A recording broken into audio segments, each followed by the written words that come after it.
नमस्कार मु सुश्री आपण मानक स्वागत कर मो चैनल मो घर रोसई को आज मुझे सहित पालंग सागर पकोड़ी रेसिपी बनईकी देखी। यही रेसिपी को आप एमती स्नैक्स रेसिपी भाई खाईपर सहित भात में खावाई बहुत भल लगी था।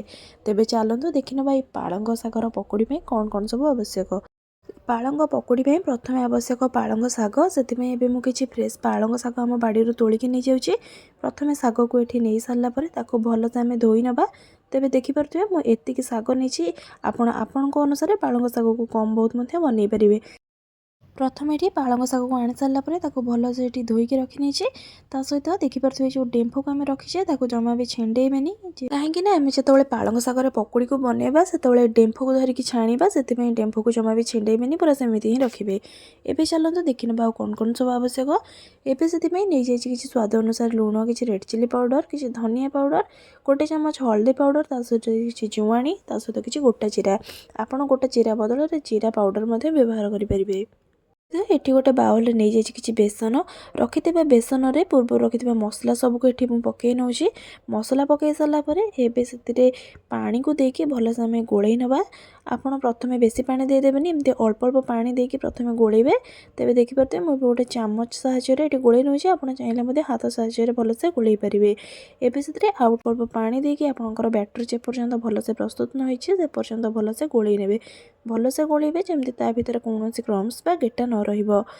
देखिपे भल से आम बैटर ये प्रस्तुत हो आसलानी।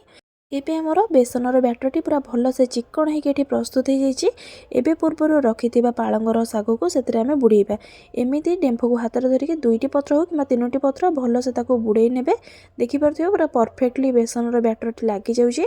तो पूरा एमती ही कंसिस्टेंसी रखिए। बैटर रे टिके पानी अधिका टिके पतला हो गले एमती पत्र दुई पट साइड लगी न था से बैटर को टिके बहलिया करने चेष्टा करेंगे।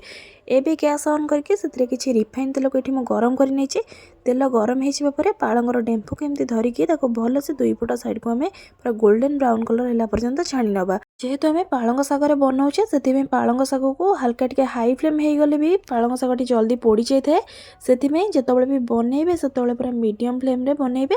तेज देखिपे ये पाखापाखि गोटे मिनिट मध्य आमर पालंगर पकोड़ी भल से प्रस्तुत हो जाए। गोटे छणा साहाय्य आम ये बाहरी करनवा।